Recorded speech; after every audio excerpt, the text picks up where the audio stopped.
बिस्मिल्लाहिर्रहमानिर्रहीम, अस्सलामुअलैकुम। आज 17वां रोज़ा है और सदाए रमज़ान ट्रांसमिशन में मैं उज़ैर मलिक और मेरे साथ मौजूद हैं जन्नत जमशेद। आपको इसमें खुशामदीद कहते हैं अपनी इफ्तार ट्रांसमिशन में।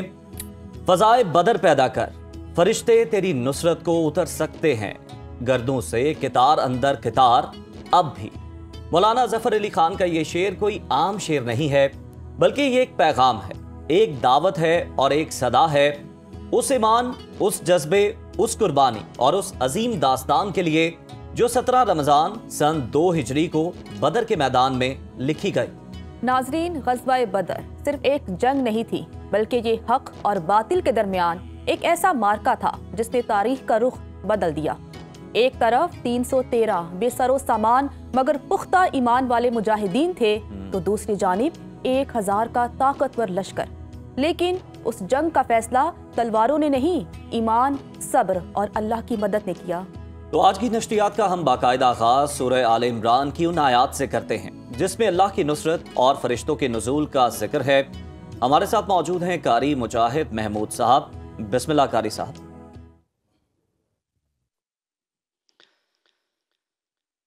अऊज़ु बिल्लाहि मिनश शैतानिर रजीम।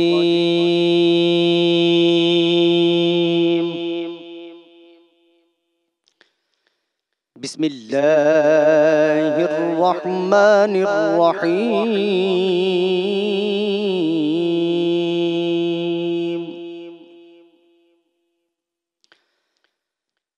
वलक़द नसरकुमुल्लाहु बिबद्रिन व अंतुम अज़िल्लह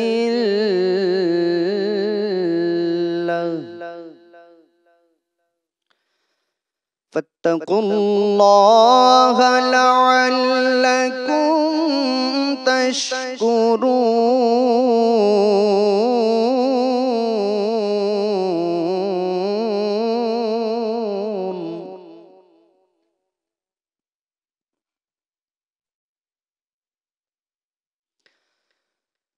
इज़ तक़ूलू लिलमुअ्मिनीना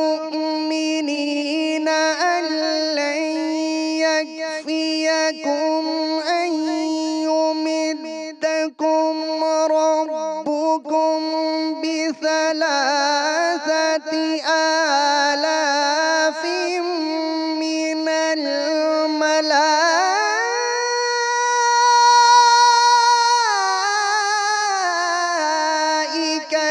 मुनज़लीन।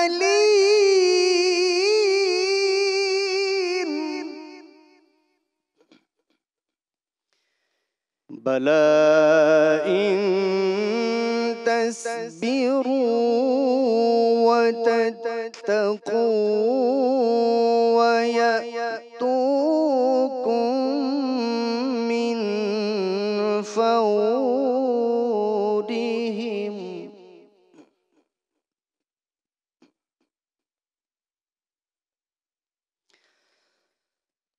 बला इन तस्बिरू व तत्तकू व यअतूकुम मिन फौरिहिम हाज़ा युमदिदकुम रब्बुकुम बिखम्सति आलाफिम मिनल मलाइकति मुसव्विमीन।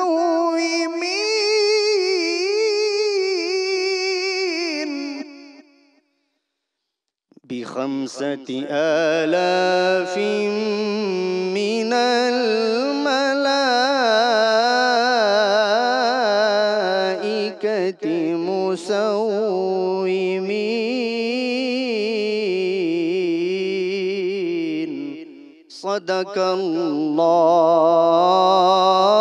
सदकल्लाहुल अज़ीम। सुभान अल्लाह। सुभान अल्लाह। आखिर इससे पहले जंग बदर में अल्लाह तुम्हारी मदद कर चुका था, हालांकि उस वक्त तुम बहुत कमजोर थे, लिहाजा तुमको चाहिए कि अल्लाह की नाशुक्री से बचो उम्मीद है कि अब तुम शुक्रगुजार बनोगे। याद करो, जब तुम मोमिनों से कह रहे थे, क्या तुम्हारे लिए यह बात काफी नहीं कि अल्लाह 3000 फरिश्ते उतार कर तुम्हारी मदद करे? बेशक अगर तुम सब्र करो और खुदा से डरते हुए काम करो, तो जिस आन दुश्मन तुम्हारे ऊपर चढ़ कर आएंगे, उसी आन तुम्हारा रब 3000 नहीं 5000 साहिब निशान फरिश्तों से तुम्हारी मदद करेगा। नाजरीन, ग़ज़वा बदर सिर्फ एक जंग नहीं बल्कि एक फिक्री, रूहानी और अमली इनकलाब था। आज के दौर में उम्मत मुस्लिमा बिलखुसूस हमारे नौजवान मुख्तलिफ चैलेंजेस और आजमाइशों का सामना कर रहे हैं। अगर हम बदर के फ़लसफ़े को समझें तो हमें नज़र आता है कि ईमान, सब्र, इत्तिहाद और कुर्बानी वो अनासिर थे जिन्होंने 313 को 1000 पर गालिब कर दिया। इस अहम मौजू पर गुफ्तगू करने के लिए हमारे साथ मौजूद हैं रिसर्च स्कॉलर सैयद फहद अली काज़मी साहब। काज़मी साहब, आपको खुश आमदीद कहते हैं। आपसे ये जानना चाहेंगे कि दौरे हाजिर के माशरती, फिक्री और रूहानी चैलेंजेस का मुकाबला करने के लिए आजकल के नौजवानों को ग़ज़वा बदर से क्या सीखना चाहिए और इस जज्बा ईमानी को वो अपनी ज़िंदगियों में कैसे नाफिज कर सकते हैं? थैंक यू ज़हर एंड जन्नत। आज बहुत ही एक इम्पॉर्टेंट टॉपिक के ऊपर कॉन्वर्जेसन होगी और मैं शेख अजमेर का वो कॉल एक दफ़ा फिर आपके सामने रखना चाहता हूँ। सुनने वाले का मकाम बोलने वाले से बढ़कर है, क्योंकि जो सुनता है वो रब ताला की रज़ा के लिए सुनता है। जो बोलता है कभी रब की रज़ा के लिए बोलता है, बहुत दफ़ा अपने आप ही को राज़ी कर रहा होता है। इस अज़्म के साथ हमारा सुनना, मेरा बोलना परवरदिगार आपकी रज़ा के लिए हो, हमारे ज़ात की, हमारे नफ्स की रज़ा के लिए ना हो। आज सबसे पहले हम अपने प्लेटफॉर्म से जुड़े जितने व्यूअर्स हैं उनको यौम फुरकान, यौम बदर की मुबारकबाद पेश करते हैं। यौम बदर, यौम फुरकान, हक़ व बातिल का वो अज़ीमुश्शान मारका जिसने दुनिया की तारीख को बदल के रख दिया। ये बात है 624 AD। एक तरफ फ़कत 313, दूसरी तरफ 1000 का लश्कर। एक तरफ फ़कत चंद घोड़े, चंद तलवारें, कुछ ढालें, कुछ नेज़े, कुछ तीर कमान, और दूसरी तरफ उस दौर के असलहे से लेस, कील कांटे से लेस, उस दौर के जो मॉडर्न आर्म्स हो सकते हैं वो तमाम लश्कर के अंदर मौजूद। 1000 का कुफ़ार का लश्कर, मक्की कुफ़ार एक तरफ और सरकार दो आलम सल्लल्लाहु अलैहि वसल्लम की फ़ौज दूसरी तरफ। आसमान ने यह मंजर शायद पहले कभी ना देखा हो, किस तरीके से सरकार दो आलम सल्लल्लाहु अलैहि वसल्लम के मानने वालों ने, रब्बुल इज़्ज़त के मानने वालों ने अपने से 3 गुना बड़े लश्कर को शिकस्त दी। और वो जो इकबाल ने कहा था ना, बातिल से दबने वाले ऐ आसमान नहीं हम 100 बार कर चुका है तो इम्तिहान हमारा, सालारे कारवा है मीरे हिजाज अपना, इस नाम से है बाकी आरामे जहां हमारा। वाह। सरकार दो आलम सल्लल्लाहु अलैहि वसल्लम के सहाबियों ने बता दिया, ईमान सबसे बड़ी कुव्वत है, सच्चा जज्बा सबसे बड़ी ताकत है। व्यूअर्स, हम ग़ज़वा बदर के कुछ असबाब आपके सामने शेयर करेंगे। जैसे कि आप जानते हैं कि सरकार दो आलम सल्लल्लाहु अलैहि वसल्लम मक्का से मदीना हिजरत करके तशरीफ़ लेके आए और मदीना के अंदर पहली स्टेट कायम की गई। और मदीना ये वो पहला मौका है कि मुसलमानों को अब मौका मिला है कि वो अपनी टेरिटरी को डिफ़ाइन करें, वो अपनी टेरिटरी की हिफाजत करें और इस बात पर भी गौर करें कि उनकी टेरिटरी दुश्मन इस्तेमाल ना करे। कुफार मक्का, अबू सुफियान जो उस वक्त इस्लाम नहीं लाए थे, उनकी क़यादत में एक तजारती काफ़िला लेके शाम जा रहे हैं। मक्का से रास्ते में मदीना है और फिर उन्होंने मक्का शाम से वापस मक्का की तरफ भी जाना है। तो उस काफ़िले को ये अंदेशा था कि शायद मुसलमान हमला करके ये काफ़िला जो है लूट ना लें। अबू सुफियान अबू जहल को और मक्का के सरदारों को ख़त लिखता है कि मैं बड़ी मुश्किल में हूँ, तुम लोगों का जितना मुनाफा है, जितनी वेल्थ है, अगर मैंने इस रास्ते से दोबारा सफ़र किया तो हो सकता है मदीने के लोग मुझ पर हमलावर हो जाएं और वो तमाम माल असबाब जो है ज़ब्त हो जाए। और व्यूअर्स, हमें ये याद रखना चाहिए कि महाजरीन मक्का, सरकार दो आलम के वो सहाबा, वो अजीमुशान ज़वात थीं जिन्होंने इस्लाम की खातिर अपना सब कुछ ईसार कर दिया था। उनकी प्रॉपर्टी, उनकी वेल्थ, सब कुछ मक्का में रह गई थी। मक्का वालों ने उसको जब्त कर लिया था और उसी प्रॉपर्टी को, उसी वेल्थ को वो अपने कारोबार के अंदर भी इस्तेमाल कर रहे थे। और मक्का वाले प्रॉफिट सल्लल्लाहु अलैहि वसल्लम और मदीने के कंपेनियंस को, प्रॉफिट सल्लल्लाहु अलैहि वसल्लम के कंपेनियंस को ख़ास तौर पर मक्का बैठकर भी तंग करते थे, साजिशें कर रहे थे और यहूद के साथ एक सीक्रेट गठजोड़ करते थे और मुसलमानों को नुकसान पहुंचाने की कोशिश करते थे। तो ये वो सारा कॉन्टेक्स्ट है कि अबू सुफियान का तिजारती काफिला, अबू सुफियान का अबू जहल और अपने दीगर सरदारों को ख़त लिखना और मदद के लिए बुलाना और मुसलमानों का विजिलेंट होना कि हम अपनी टेरिटरी को सिक्योर करेंगे और इस टेरिटरी को, ये एक फ्री राइड नहीं होगी। अब मक्का के लोग अगर यहाँ से गुजरेंगे तो मुसलमानों का उनको सामना करना पड़ेगा। अबू सुफियान का ख़त अबू जहल को मिलता है। मक्का के सरदारान 1000 का लश्कर लेकर मदीने की जानिब जा रहे हैं और रास्ते में वो जो बदर नामी बदर एक कुआं भी था और उसके साथ एक मैदान था, जहाँ पर यह मैदान सजता है। सरकार दो आलम को इतला मिलती है, सरकार दो आलम ने अपने जांबाजों को, अपने सहाबा को लेकर उस मैदान की तरफ तशरीफ लेके जाते हैं। व्यूअर्स, अजीब मामला है। एक तरफ चंद घोड़े हैं, 70 ऊंट हैं, एक सवारी को 3-3 लोग शेयर कर रहे हैं। प्रॉफिट सल्लल्लाहु अलैहि वसल्लम और उनका लश्कर बेसरो सामानी का आलम है, फ़क्र इख्तियारी है, दरवेशी है। दूसरी तरफ माल दौलत, असलहे की घन घरज है। सरकार दो आलम जब बदर तशरीफ़ लेके जाते हैं तो सहाबा से खिताब करते हैं, उनसे मदद तलब करते हैं, उनको इन्वेस्टिगेट करते हैं कि क्या वो अपने जज्बों के अंदर, अपने ईमान के अंदर खालिस हैं। जनाब अबू बकर सिद्दीक़ रज़ी अल्लाह ताला अन्हो खड़े होते हैं, खिताब फरमाते हैं। जनाब उमर फ़ारूक रज़ी अल्लाह ताला अन्हो खड़े होते हैं, खिताब फरमाते हैं। दीगर सहाबा खड़े होते हैं, मगर सरकार दो आलम बार बार पूछ रहे हैं, सहाबा को इन्वेस्टिगेट कर रहे हैं, सहाबा के इखलास को इवैल्यूएट और असेस कर रहे हैं। मदीने वाले सहाबा ये भांप गए कि शायद सरकार दो आलम ये जो बार बार पूछते हैं, शायद सरकार दो आलम का इशारा हमारी तरफ है। और फिर हज़रत साद बिन माज रज़ी अल्लाह ताला अन्हो खड़े हुए, दीगर सहाबा खड़े हुए, सरकार दो आलम की बारगाह में फरमाने लगे, अर्ज़ करने लगे, या रसूल अल्लाह सल्लल्लाहु अलैहि वसल्लम, हम कौम मूसा की तरह नहीं हैं जो ये कहें कि आप और मूसा जाएं और आपका रब जाए और वो लड़े। हमें आप समंदरों में कहेंगे, हम समंदरों में छलांगे लगा देंगे। जिससे कहेंगे ताल्लुक़ बना लो, ताल्लुक़ बना लेंगे। जिससे कहेंगे ताल्लुक़ काट दो, ताल्लुक़ काट देंगे। हम अपनी गर्दनें कटा देंगे, लेकिन या रसूल अल्लाह सल्लल्लाहु अलैहि वसल्लम, आपका साथ नहीं छोड़ेंगे।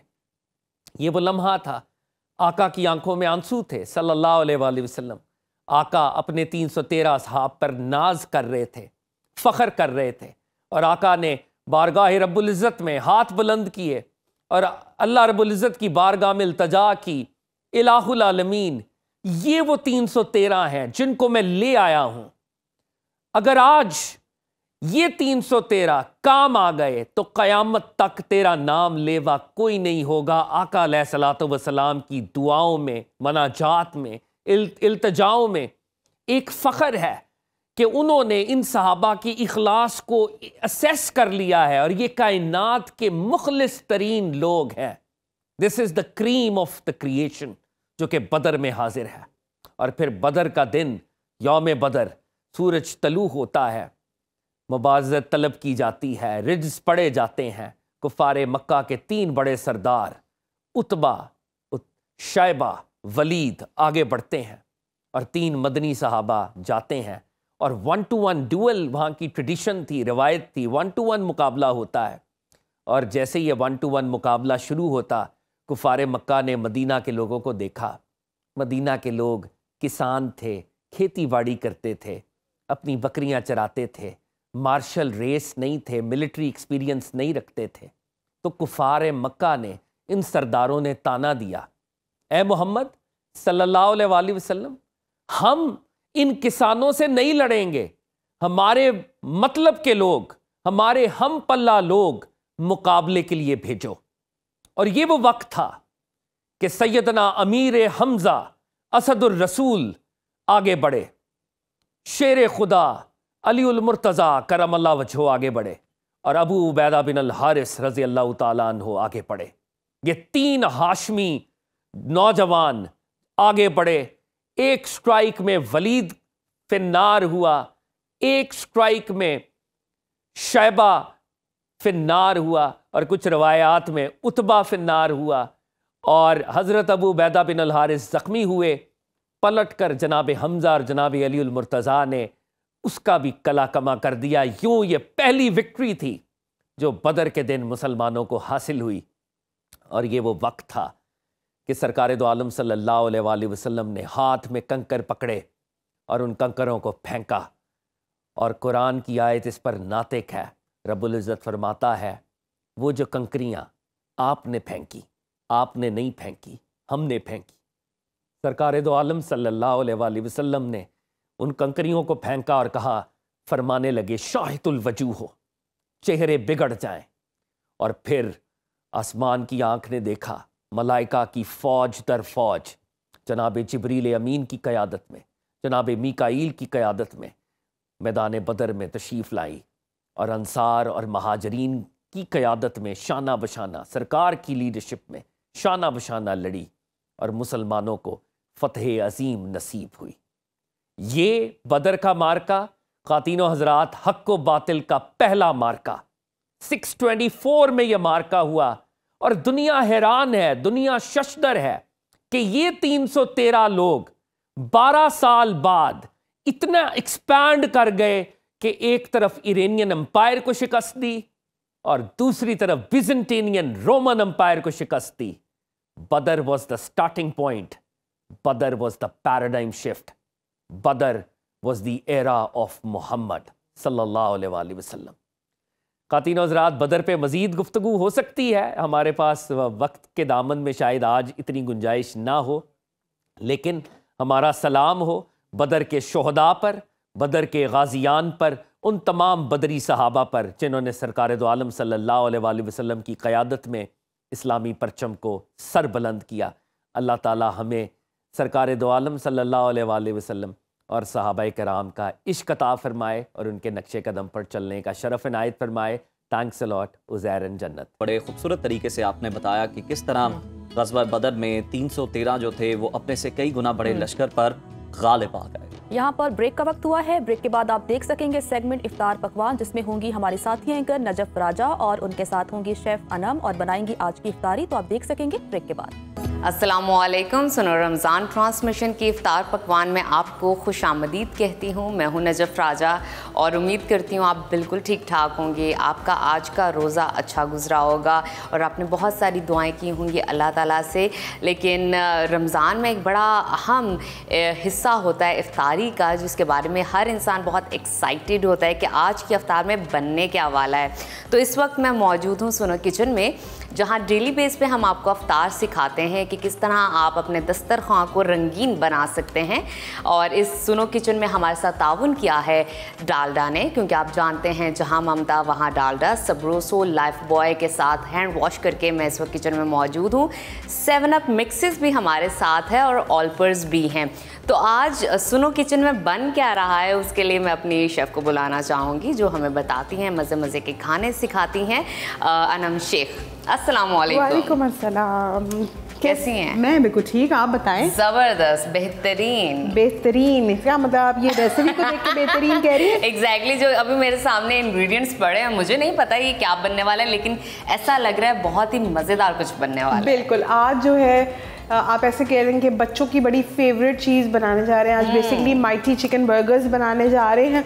माइटी चिकन बर्गर्स उनको इसलिए कहते हैं कि उनका थोड़ा सा बन जो है, अगर आप ये देखें तो थोड़ा सा डिफरेंट स्टाइल का होता है और साइज़ में थोड़ा बड़ा होता है। आप जो है माइटी बर्गर्स के अंदर जो है 2-2 फिले भी लगा सकते हैं। तो ये अप टू यू है कि आपको कितना मीट चाहिए, तो उस हिसाब से जो है आप अपनी रेसिपी को स्टार्ट कर सकते हैं। तो आज की रेसिपी जो है थोड़ी सी आप कह लें थोड़ा काम ज़्यादा है, लेकिन है ये कि अगर आप अभी जो मैं आपको प्रोसीजर बताऊंगी, अगर आप वो करके पहले से रख लेंगे तो आपकी ज़िंदगी जो है वो बहुत हद तक जो है आसान हो जाएगी। स्टार्ट करते हैं अपनी रेसिपी का, और सबसे पहले मैरिनेशन का पॉइंट। जी, सबसे पहले मैरिनेशन करेंगे। मैरिनेशन के लिए मैंने इसमें यूज़ कर रही हूँ, अगर दिखाया जाए तो चिकन थाई हम इसके अंदर यूज़ करें। विद स्किन मिल जाए तो बहुत अच्छी बात है, अगर विदाउट स्किन भी हैं तो, लेकिन फिर भी आपने इसके अंदर जो है फिलेट्स नहीं यूज़ करने, मतलब कि बोनलेस नहीं आपने यूज़ करना ब्रेस्ट पीस, आपने सिर्फ थाई बोनलेस इसके अंदर यूज़ करना है। थाई बेसिकली बहुत जूसी हम पार्ट होता है चिकन का, बिल्कुल। तो ये जो है आपको प्रॉपर एक जो चेन आप जिसका बर्गर बड़ा एंजॉय करते हैं वो आपको कंप्लीट इस तरह से बना सकेंगे आप। तो यहाँ से ले लेते हैं स्पून, और स्पून एक में रख लेते हैं। थोड़े से मैं इसके अंदर ऐड करूँगी मिक्स हर्ब्स, ऑप्शनल है, आप स्किप भी कर सकते हैं इसको। तकरीबन 1 टीस्पून के करीब 1 से 1.5 टीस्पून हम इसके अंदर ऐड करेंगे रेड चिली पाउडर का, बस। इसके अलावा इसके अंदर जो है और कोई स्पाइसेस नहीं जाएंगे। फिर मैं इसके अंदर नमक डालूंगी हस्बे जायका। आप इसको डाल के अच्छी तरीके से मैरिनेट कर दें फॉर लाइक 1 से 2 घंटे के लिए। ओवरनाइट भी कर देंगे तो बहुत अच्छा सा जो है आपके चिकन के अंदर फ्लेवर आ जाएगा।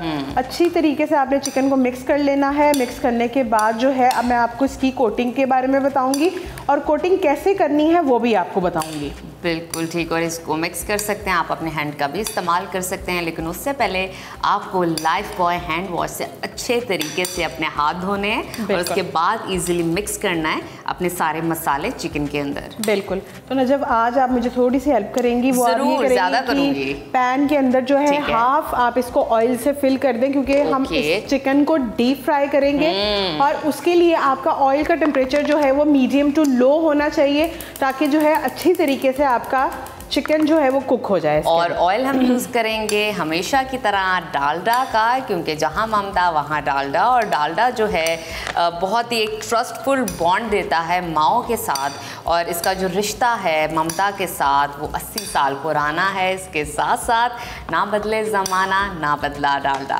बिल्कुल, देखिए किसी वजह से ही 80 साल से है ना, देखिए डालडा के ऊपर कोई रीज़न है, कोई रीज़न है। तो हर चीज़, कुछ भी आप एक प्रोडक्ट होता है जो आप कंटिन्यूसली बाय करते रहते हैं, दैट मीन्स उस प्रोडक्ट के अंदर ऐसा कुछ है जो आप उसको इतनी रैपिडली जो है वो अपने घर में मंगवा रहे हैं। मतलब मैंने अपनी नानी को भी देखा है, दादी को भी देखा है, अपनी मदर को भी देखा है, और अभी हम खुद भी घर में डालडा का इस्तेमाल करते हैं। बिल्कुल। अच्छा जी, अब इसकी बात, मैंने चिकन को मैरिनेट करके रख दिया है। आपने इसको ओवरनाइट मैरिनेट करना है, नहीं तो मिनिमम आपने इसको 2 घंटे ज़रूर मैरिनेट करके रखना है। अब आ जाती है ड्राई फ्लावर की बारी। तो ड्राई फ्लावर के अंदर हम ऐड करेंगे सॉल्ट टू टेस्ट। बेसिकली हमने इसके अंदर जो है एक फ्लेवर ऐड करना है।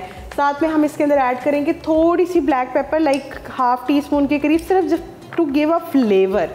और साथ में 1/2 टीस्पून हम इसके अंदर ऐड करेंगे रेड चिली पाउडर। बस इसको डाल के अच्छी तरीके से जो है आपने एक स्टर करना है। स्टर करने के बाद इसको कर देंगे साइड पे, और साइड पे करने के बाद हमने ले लेना है चिल्ड वाटर। चिल्ड वाटर का मतलब है बर्फ़ वाला पानी। वो पानी जिसके अंदर बर्फ़ हो, या वो पानी जो आपने फ्रीज़र से निकाला हो, वो आप इसके अंदर जो है वो यूज़ करेंगे। तो मैं ये बाउल ले लेती हूँ। इसके अंदर हम ऐड कर देते हैं आइस, और साथ में हम इसके अंदर ऐड कर देते हैं वाटर। इफ्तार की महफिल अधूरी लग रही है, एक और कप टपाल दानेदार का भी इंतजाम कर लें। बस कुछ देर और फिर इफ्तार के बाद चाय का पहला घूंट लेने का मजा ही कुछ और है। और अब हम बारी आएगी, इसके अंदर आपने पानी को फिल कर लेना है। अब हम बारी करने लगे हैं बेसिकली। अच्छा, हम जो है चिल्ड वाटर के साथ इसको मिक्स करेंगे। जी बिल्कुल, चिल्ड वाटर के साथ। बेसिकली अब बारी आ गई है क्रम्बिंग की। तो क्रम्बिंग किस तरीके से होती है ये मैं आज आपको सिखाऊंगी। तो यहाँ पे फ्राइज के लिए भी बेशक आप जो है स्टोव को ऑन कर लें। चले जी, अब आप बेशक इसमें ऑयल डाल लें, ऑयल डाल देते और उसके बाद अब हम स्टार्ट करेंगे इसकी क्रम्बिंग। अच्छा जी, आपने फिले ले लेना इस तरीके से, आपने इसको इसके अंदर डालना है। स्पून का काम ख़त्म हो गया है, उसको हटा देंगे। अब आपने एक्सेस जितना मैदा है आपने इसके ऊपर डालना है, और हल्के हल्के हाथों से आपने इसको इसके अंदर घुमाना स्टार्ट कर देना है। अच्छा, प्रेसिंग करेंगे? प्रेसिंग करेंगे, ठीक है। आप इसके लिए आपको मैदा जो है वो खुली क्वांटिटी में चाहिए, ठीक है जी। अब एक्सेस को हम करेंगे रिमूव, जितना भी एक्सेस इसके ऊपर है उसको करेंगे डस्ट आउट, और इसको डाल देंगे हम अपने चिल्ड वाटर में लाइक फॉर 1 या 2 सेकंड्स के लिए आप इसको डालें, और डालने के बाद हम इसको करेंगे रिमूव पानी में से, और रिमूव करने के बाद हम इसको ऐड करेंगे दोबारा से अपने फ्लावर में। ठीक है जी, इस तरीके से आपने जो है ये प्रोसीजर रिपीट करना है। ये अब पहले अच्छी तरीके से आप उसको मैदा लगा लें, और अब आपने इसको देखें हाथों के साथ प्रेस करते जाना है और घुमाते जाना है, प्रेस करते जाना है और घुमाते जाएंगे। तो ये हो गया आपका क्रिस्पी चिकन की क्रम्बिंग रेडी। ये देखें इस तरीके से आपने एक्सेस जितना भी है मैदा वो आपने झाड़ लेना है। और अब हम देख लेते हैं अगर हमारे ऑयल का टेम्परेचर जो है वो गर्म हो गया है तो हम इसके अंदर जो है राइट अवे, हाँ ये भी बिल्कुल संभव तो अब हम इसके अंदर जो है ये एक्सेस मैं यहाँ से सारा कर लूँगी, और अब हम इसको इसके अंदर क्या बात है, बहुत खूब बहुत खूब। और अब हमने इसको डालने के बाद आपने इसको बिल्कुल भी जो है छेड़ना नहीं है। इसका जो टोटल कुकिंग टाइम है चिकन का वो 10 to 12 मिनट है। ओके 10 to 12 मिनट्स इसका टाइम होगा। इसके साथ साथ नाज़रीन आपको बताती चलूँ इस किचन में हमारे साथ ऑलपर्स ने भी ताउन किया है। ऑलपर्स के बहुत सारे प्रोडक्ट्स हैं, उनका मिल्क है, उनका क्रीम है, और उनके पास फ्लेवर्ड मिल्क भी है। अगर बहुत सारे लोग मिल्क वैसे पीना पसंद नहीं करते तो फ्लेवर्ड मिल्क भी आप इंजॉय कर सकते हैं, जिसमें बादाम ज़ाफ़रान है, चॉकलेट मिल्क है, स्ट्रॉबेरी मिल्क है, क्योंकि बच्चे जो हैं फ्लेवर्ड मिल्क पीना बहुत शौक से पसंद करते हैं, क्योंकि कभी कभी कुछ बच्चों को जो है नॉर्मल दूध का टेस्ट अच्छा नहीं लगता, वो अरोमा अच्छा नहीं लगता, तो आप उनको फ्लेवर्ड मिल्क भी दे सकते हैं जो कि आपको मिलेगा ऑलपर्स में। और ऑलपर्स की बात की जाए तो वो 100% हाइजीन के पॉइंट ऑफ व्यू से आगे है, और आप अपनी सुबह को बेहतरीन बना सकते हैं विद द ऑलपर्स। बिल्कुल। और अब मैं आपको एक चीज़ दिखाती हूँ कि ये देखें कि अभी थोड़ा सा जो है, अगर मैं कैमरा दिखा सके, अभी ये हल्का सा देखें इसके ऊपर कितने बहुत क्रम्स आना स्टार्ट हो गए। हर नेकी का पहला कदम लाइफ बॉय से हाथ धोना। तो अब हम इसको क्या करेंगे कि अब हम इसको रख देंगे और अब हम उसको कवर कर देंगे ताकि अच्छे तरीके से जो है हमारा चिकन वो अंदर तक जो है वो टेंडर हो जाए। तो नाजरीन हमने अपना ये माइटी चिकन जो है फ्राई कर लिया है, और अब हम चलते हैं सॉस की जानिब और असेंबलिंग की जानिब। असेंबलिंग की जानिब पहले हम क्या करेंगे, थोड़े से अपने जो है बंस को टोस्ट कर लेंगे। लाइट सा डालडा कुकिंग ऑयल जो है वो हम लगाएंगे अपने पैन के ऊपर, और आप चाहें तो इसको जो है बटर से भी कन्वर्ट कर सकते हैं, लेकिन मैंने कहा व्हाई नॉट डालडा जो है डालडा का इस्तेमाल करते हैं। और मीनवाइल हमने ब्रेक के अंदर फ्राइज भी फ्राई कर लिए थे ताकि टाइम को ज़रा हम मैनेज कर सकें। बिल्कुल। अच्छा जी, यहाँ पे जितनी देर में ज़रा मेरे बंस का ध्यान रखें ना, अच्छे से ध्यान रखें ताकि मैं ये यहाँ पे ज़रा अपना चिकन भी देख लूँ। जो रिमेनिंग हम फ्राई कर रहे हैं उसकी भी जो सिचुएशन है वो देख लेते हैं। आप ये देखें कि कितना अच्छा सा फ्राई हो रहा है। अगर आप नीचे इसकी फ्लेम देखें तो मैंने बहुत ही मीडियम टू लो रखी हुई है ताकि जो है हमारे चिकन का कलर नहीं ख़राब हो। कम स्पाइसेस के साथ आप इसको बनाएंगे तो उसका कलर ख़राब नहीं होगा, लेकिन अगर आप इसके अंदर स्पाइसेस ज़्यादा ऐड करेंगे तो ये थोड़ा डार्कर साइड की तरफ चला जाएगा। लेकिन हमें तो डल गोल्डन और मज़ेदार सा कलर चाहिए जो कि अच्छा भी लगे बर्गर से। एग्जैक्टली। तो अब इसको कर देते हैं कवर। नया Surf Excel deep action technology के साथ ये जिद्दी गहरे दागों को कपड़ों की तह में जाकर खींच निकाले। जिद्दी दाग जैसे कि केचप, चाय, कॉफी, करी, सालन, चॉकलेट, आइसक्रीम वगैरह जो कपड़ों की तह में चले जाते हैं, नया सर्फ एक्सेल अपनी डीप एक्शन टेक्नोलॉजी के साथ इन जिद्दी गहरे दागों को कपड़ों की तह से खींच निकालता है। तो इन जिद्दी गहरे दागों से क्या डरना, सर्फ एक्सेल है ना। और इस तरफ जो है अपने बंस को देख लेते हैं कि क्या सिचुएशन है, और बस इसको जो है हम टर्न कर लेते हैं और इसको ऑलमोस्ट डन है। और इसको मैं निकाल लेती हूँ। हाँ जी, बंद कर लें और इन बंस को हम निकाल लेते हैं। और अब बारी आ जाती है सॉस की। तो सॉस के लिए हम यूज़ करेंगे मायोनीज़। तकरीबन इसके अंदर 1 कप के करीब मायोनीज़ जाएगी। अब मैं क्योंकि 6 to 8 बर्गर्स रेडी करूँगी अपनी टीम के लिए, और आप अपने हिसाब से जो है अपने अकॉर्डिंग बना सकते हैं। उसके अंदर अब हम ऐड करेंगे ऑलपर्स की क्रीम, तकरीबन 2 से 3 टेबलस्पून के करीब। इससे बहुत अच्छा सा जो है एक रिच फ्लेवर आपकी क्रीम के अंदर सॉस के अंदर आएगा। तो आप ये ज़रूर अपने इसमें डालें, इससे एक जो है फ्लेवर जो है वो इन्हांस हो जाएगा। तो इसको कर देते हैं साइड पे। अब हम इसके अंदर ऐड करेंगे बफलो सॉस। ये बहुत ज़रूरी है। ये जो सॉसेस मैं आपको माइटी सॉस बता रही हूँ, इसकी रेसिपी आप बिल्कुल नोट डाउन कर लें, ये कमर्शियली जो है बिल्कुल एज इट इज़ ऐसे ही है। साथ में इसके अंदर हम थोड़ी सी चिली सॉस ऐड करेंगे, थोड़ी सी हम इसके अंदर जो है वो बफलो और सिराचा बेसिकली हम इसके अंदर ऐड कर रहे हैं, वो चली जाएगी। साथ में हम इसके अंदर ऐड करेंगे मस्टर्ड सॉस। जी बिल्कुल, तकरीबन 1 टेबलस्पून के करीब। ठीक है। तो अब अच्छी तरीके से जो है आपने इसकी मिक्सिंग करनी है। मिक्सिंग करने के बाद जो है सिंपल हमारी असेंबलिंग रह जाएगी। तो आपने अच्छी तरीके से सॉस को कर लेना है मिक्स मिक्स मिक्स और इस सॉस में हमने डाली है ऑलपर्स की क्रीम। आपको पता है ऑलपर्स आपको प्योर गुडनेस ऑफ मिल्क दे रहा है हाइजीनिकली पॉइंट ऑफ व्यू से। इसके साथ साथ ऑलपर्स के थ्रू आप अपनी सूप को बेहतरीन और हैवी बना सकते हैं। ऑलपर्स आपको फ्लेवर्ड मिल्क भी दे रहा है जिसमें स्ट्रॉबेरी भी है, बादाम ज़ाफ़रान भी है और चॉकलेट फ्लेवर्ड मिल्क भी है। बिल्कुल। अब इसको थोड़ी सी स्पेस बनाते हैं और अपना कटिंग बोर्ड जो है हम यहाँ पे ले आते हैं। और अब हमने क्या करना है कि सिंपल पहले हमने अपने चिकन ये ले लेने हैं। इसके ऊपर हम रखेंगे सबसे पहले अपने आइसबर्ग। आपने आइसबर्ग लेटस जो है इसके अंदर इसका इस्तेमाल करना है। प्लीज़ आपने इसके अंदर बिल्कुल भी जो है सलाद पत्ते का इस्तेमाल नहीं करना। अच्छा। सलाद पत्ते से जो है वो फ्लेवर वो वाला बिल्कुल भी नहीं आता। ठीक है। और आपने इस तरीके से जो है इसके ऊपर असेंबल कर देने हैं। साथ साथ चिकन पर भी ध्यान आपने देना है कि वो ज़्यादा ना कुक हो जाए। बिल्कुल, मेरा ख्याल है हो गया है। हो गया, इसको डिश आउट करते करते हैं। नया विम बार मामूली बार के मुकाबले में निकाले चिकनाई आसानी से लीमू और नमक की डबल पावर के साथ। नया विम बार से चिकनाई का मुकम्मल खात्मा और नया विम बार चले और भी ज़्यादा। ये एक माइटी फिंगर हम इसके ऊपर रखेंगे और दूसरा इसके ऊपर रखेंगे। ये आप बेशक प्लेटर ले लें। ठीक है। और साथ में मैं अब इसके ऊपर ऐड करूँगी थोड़ी सी बर्गर चीज़। आप इसके ऊपर जो है रेगुलर चीज़ भी ऐड कर सकते हैं, ये ऑप्शनल है। आप रखना चाहे तो रख लें, स्किप करना चाहे तो स्किप कर लें। इस तरीके से जो है मैं इसके ऊपर दूसरे भी पीस के ऊपर इस सॉस इसी तरीके से जो है हम लगा लेंगे। तो चीज़ की लेयर एक सेट कर लेंगे। आप चाहें तो इस वक्त में जो है 2-2 फिले भी रख सकते हैं, क्योंकि माइटी जो होता है थोड़ा सा बड़े साइज़ का बर्गर को कहा जाता है, तो आप उसको 2 में भी कर सकते हैं। और हम इसके ऊपर ऐड करेंगे तकरीबन मतलब 1.5 टेबलस्पून के करीब जो है अपनी सॉस, जो हमने माइटी फिंगर की सॉस बनाई है।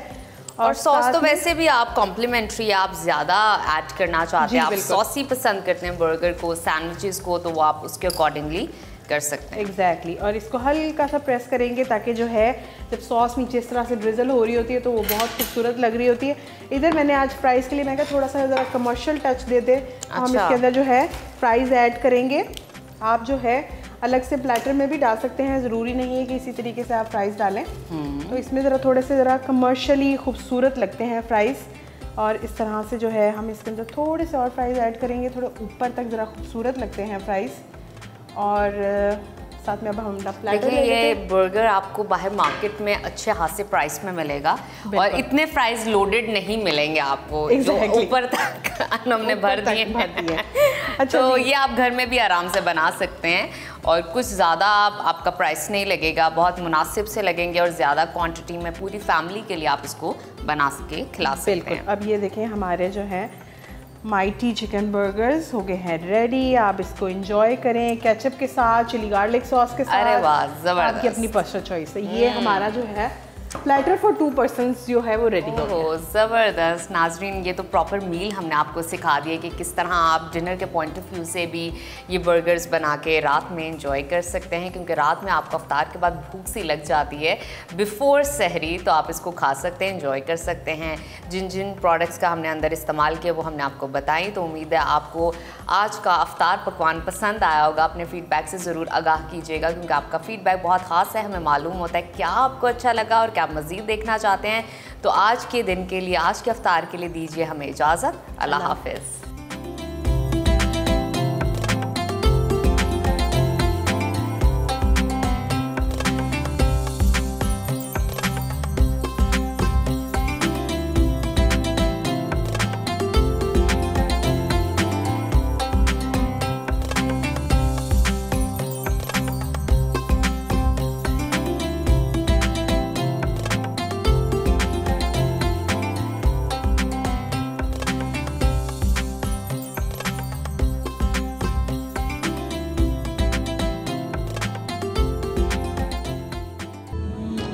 के बाद सदाए रमज़ान में आपको खुशामदीद कहते हैं।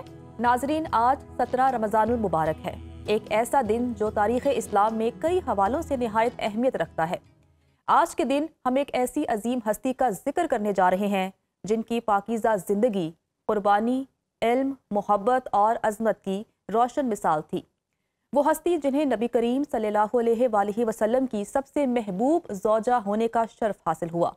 वो हस्ती जो नबी करीम सल्लल्लाहु अलैहि वसल्लम के दिल के सबसे ज़्यादा करीब थी। वो हस्ती जिन्होंने दीन इस्लाम के फ़रोग के लिए अपनी पूरी ज़िंदगी वक्फ कर दी। जी हाँ, हम बात कर रहे हैं उम्मुल मोमिनीन हज़रत आयशा सदीक़ा रज़ी अल्लाह ताला अन्हा की, जिनकी ज़ात मुबारका क़यामत तक उम्मत मुस्लिमा के लिए हिदायत, हिकमत और रोशनी का मीनार है। हज़रत आयशा सिद्दीक़ा रज़ी अल्लाह ताला अन्हा का विसाल एक लम्हा फ़िराक था, जब उम्मत एक अजीम मुअल्लिमा, एक दाना मुशीर और एक बेमिसाल शख्सियत से महरूम हो गई। हज़रत आयशा सिद्दीक़ा रज़ी अल्लाह ताला अन्हा की जुदाई सिर्फ मदीने वालों का दुख न था, बल्कि रहती दुनिया तक हर आशिक रसूल सल्लल्लाहु अलैहि वसल्लम के दिल पर एक गहरा असर छोड़ गई। ये महज एक शख्सियत का जुदा होना नहीं था, बल्कि एक पूरे अहद का खात्मा था। वो अहद जो इल्म व हिकमत का एक रोशन चराग था, वो अहद जो दीन की तरवीज का सरचश्मा था, वो अहद जिसने उम्मत को रास्ता दिखाया और जिसकी रोशनी आज भी हमारे दिलों को मुनव्वर कर रही है। हज़रत आयशा सदीक़ा रज़ी अल्लाह ताला अन्हा की सीरत तैयबा सिर्फ एक तारीख़ी बाब नहीं, बल्कि हर मुसलमान के लिए मशअल राह है। आज इस बाबरकत दिन के मौके पर इस अजीम हस्ती के मुख्तलिफ पहलुओं पर रोशनी डालने के लिए हमारे साथ स्टूडियोज़ में मौजूद हैं डॉक्टर हुमैरा तारिक साहिबा। अस्सलाम वालेकुम डॉक्टर साहिबा, कैसी हैं आप? डॉक्टर साहिबा, आज हम बात कर रहे हैं हज़रत आयशा सदीक़ा रज़ी अल्लाह ताला अन्हा के बारे में। उन्हें इल्म और हिकमत का ख़जाना कहा जाता है। उनकी इल्मी बरतरी और हदीस व फ़िक़्ह से मुतालिक खिदमात पर रोशनी डालिए। बिस्मिल्लाहिर्रहमानिर्रहीम। बहुत बड़ी मेरी खुशकिस्मती है कि मैं उम्मुल मोमिनीन हज़रत आयशा सदीक़ा रज़ी अल्लाह ताला अन्हा के औसाफ़ पर कुछ बात करूँगी। हज़रत आयशा सदीक़ा रज़ी अल्लाह ताला अन्हा के हवाले से सबसे पहली बात तो बहुत अहम ये है कि हुज़ूर सल्लल्लाहु अलैहि वसल्लम ने ख़ुद फरमाया कि आयशा को बाकी ख़वातीन पर इस तरह फ़जीलत हासिल है जैसे सरीद खाना बाकी सारे खानों पर फ़जीलत रखता है। और इसी तरह हुज़ूर सल्लल्लाहु अलैहि वसल्लम ने फरमाया कि मर्द तो बहुत कामिल गुज़रे हैं, लेकिन दो ख़वातीन, हज़रत आसिया ज़ौजा फ़िरौन, हज़रत मरियम बिनते इमरान और हज़रत आयशा सदीक़ा रज़ी अल्लाह ताला अन्हा। हज़रत आयशा सदीक़ा रज़ी अल्लाह ताला अन्हा से 80 सहाबा कराम ने इल्म हासिल किया, जिसमें बड़े बड़े सहाबा कराम का नाम है हज़रत अबू हुरैरा रज़ी अल्लाह ताला अन्हु, हज़रत अब्दुल्ला इब्ने अब्बास, हज़रत अब्दुल्ला इब्ने ज़ुबैर, हज़रत अनस बिन मालिक रज़ी अल्लाह ताला अन्हुमा। और इसी तरह ताबईन सैकड़ों की तादाद में थे जो उनसे इल्म हासिल करते थे। आपको हैरत होगी इस बात के ऊपर कि हज़रत आयशा सदीक़ा रज़ी अल्लाह ताला अन्हुमा के पास हज़ारों तलबा और तालबात इल्म हासिल करते थे, हज़ारों की तादाद में। और ये बहुत बड़ा, यानी मतलब एक औरत होने के एतबार से। और कुछ वाक़यात आपके सामने रखना चाहूँगी ज़रूर, कि जैसे देखें हज़रत अली, हज़रत उमर फ़ारूक रज़ी अल्लाह ताला अन्हु, दोनों का जो है वो ये फतवा था कि अगर मतलब मर्द अख्तियार तलाक का बीवी को दे देता है कि बीवी तलाक जब चाहे दे दे, और बीवी बखुशी अपना अख्तियार वापस कर देती है तो एक तलाक हो जाएगी। तो हज़रत आयशा सदीक़ा रज़ी अल्लाह ताला अन्हा ने फरमाया ऐसा नहीं है, नहीं तलाक होगी। क्यों? उस पर उन्होंने वो पूरी वाक़या बयान किया कि जब नबी सल्लल्लाहु अलैहि वसल्लम से अज़वाज मुतहरात ने कुछ ख़र्चा, नानो नफ़का का मुतालबा किया तो आप सल्लल्लाहु अलैहि वसल्लम परेशान हो गए और 30 दिन, एक माह के लिए आप ऊपर हुजरे में तशरीफ़ ले गए और आपने किसी अपनी अहलिया मोहतरमा से कोई राब्ता नहीं किया, जिसे वाक़े इला कहा जाता है। तो उस पे आपने फिर हज़रत आयशा सिद्दीक़ा रज़ी अल्लाह ताला अन्हा ने ये मिसाल दी कि अगर ऐसा होता तो गोया कि फिर जो है वो हमने सब ने, जब हमें आपने अख्तियार दिया कि तुम्हारी मर्जी है, दुनिया अख्तियार कर लो या आखिरत, तो हम सब अज़वाज मुतहरात ने आखिरत को फ़ोकियत दी। तो इसका मतलब अगर हमारे ऊपर एक तलाक हो गई थी तो इसका मतलब हमने तो कुर्बान नहीं की, आखिरत को तरजीह दी, लेकिन फिर भी ये हो कि हम पे तलाक का दाग हो, तो ऐसा नहीं है। यानी उनका फतवा फिर तस्लीम किया जाता है। बिल्कुल ठीक इसी है। तरह एक और फतवा इसी बिल्कुल हज़रत अबू हुरैरा रज़ी अल्लाह ताला अन्हो ने फतवा दिया कि अगर कोई मैयत को गुस्ल करेगा तो उस पर गुस्ल वाजिब होगा। हज़रत आयशा सिद्दीक़ा रज़ी अल्लाह ताला अन्हा ने फरमाया कि नहीं, उस पर गुस्ल वाजिब नहीं होगा। यानी एक मर्द की निस्बत एक औरत खातून, लेकिन उनके फतवे को जो है वो तरजीह बिल्कुल, दी ये जाती मिसालें है। हमारे सामने आ गई। डॉक्टर साहिबा ज़रा ये भी बताइएगा कि हज़रत आयशा सिद्दीक़ा रज़ी अल्लाह ताला अन्हा ने नबी करीम सल्लल्लाहु अलैहि वसल्लम की हदीस को महफूज रखने और उम्मत तक पहुँचाने में जो अहम किरदार अदा किया, ज़रा उस पर भी रोशनी डालिएगा। हज़रत आयशा सिद्दीक़ा रज़ी अल्लाह ताला अन्हा से 2210 अहादीस मरवी हैं। 2210 अहादीस मरवी हैं। और ये मतलब जो हमारे बहुत बड़े मुहद्दिस गुजरे हैं इमाम ज़ुहरी रहमतुल्लाह अलैह, उन्होंने ये कहा है कि अगर तमाम मर्द और उसके साथ तमाम उम्महात का इल्म जमा कर दिया जाए तो फिर भी इल्म के लिहाज से हज़रत आयशा सिद्दीक़ा का मर्तबा बुलंद होगा। और इसमें एक तो ये 2210 अहादीस उन्होंने महफूज की, और उस पर जैसे मुख्तलिफ़ किस्म के जैसे मसाइल कुरान फहमी के लिहाज से, जैसे कुरान की सूरह अल इंशिकाक की आयत जो है वो कि अल्लाह ताला मतलब हिसाब आसान लेगा, तो उस पर सवाल किया हज़रत आयशा सिद्दीक़ा रज़ी अल्लाह ताला अन्हा ने। तो हुज़ूर सल्लल्लाहु अलैहि वसल्लम ने फरमाया कि ए आयशा, आसान हिसाब का मतलब ये है कि जिससे जिरा हुई तो वो मारा गया। क्यों? इसलिए कि खोट होगा तो जिरा होगी। लिहाजा आसान हिसाब का मतलब ये है कि उसका हिसाब जो है वो उस पर जिरा ना हो। और ज़ाहिर है वरना तो सहाबा किराम इसके ऊपर काफ़ी परेशान थे। इसी तरह उनके जो हज़रत अब्दुल्ला बिन ज़ुबैर जो भांजे थे हज़रत आयशा सिद्दीक़ा रज़ी अल्लाह ताला अन्हा के, जिनके नाम पर आपकी कुनियत थी उम्मे अब्दुल्ला, तो उन्होंने इसी तरह सवाल किया वो सफ़ा मरवा की सई के हवाले से कि जिस पे जो है वो अल्लाह ताला ने फरमाया है कि मतलब कोई गुनाह नहीं इसके ऊपर। तो उस पर उन्होंने कहा कि इसका मतलब ये है कि ये तो फ़र्ज़ नहीं है। तो उस पर उन्होंने कहा नहीं, इसका मतलब ये नहीं है, जो भी उम्रा हज करने जाएगा वो सफ़ा मरवा की सही करेगा। यानी कुरान की तफसीर के अंदर भी अहदीस मुबारका के लिए भी जो है वो बहुत बड़ा हिस्सा इस हवाले से ख़ास तौर पर फिर जो ख़वातीन के मसाइल थे, ख़वातीन से मुतल्लिक जो मसाइल थे, वो ख़वातीन आकर पूछा करती थी और फिर आप नबी सल्लल्लाहु अलैहि वसल्लम से पूछकर उनको जवाब दिया करती थी। तो अगर हज़रत आयशा सिद्दीक़ा रज़ी अल्लाह ताला अन्हा ये वाला किरदार अदा ना करती तो दीन का 1/3 हिस्सा बिल्कुल ऑफ हो जाता, ख़त्म हो जाता। इस लिहाज से उनका एक बहुत बड़ा ये किरदार अच्छा है। डॉक्टर साहिबा, अगर हम आज की ख़वातीन की बात करें और हज़रत आयशा की बात करें तो उनकी सीरत तैयबा से आज की ख़वातीन को क्या सीखने को मिलता है? मैं एक तो बात बहुत ज़्यादा जो मुझे मतलब इस हवाले से क्लियर करना चाहती हूँ कि आजकल एक तसव्वुर ये पाया जाता है कि जो भाई ये तो बीवी की तारीफ़ कर दी तो ये तो जोरू का ग़ुलाम है।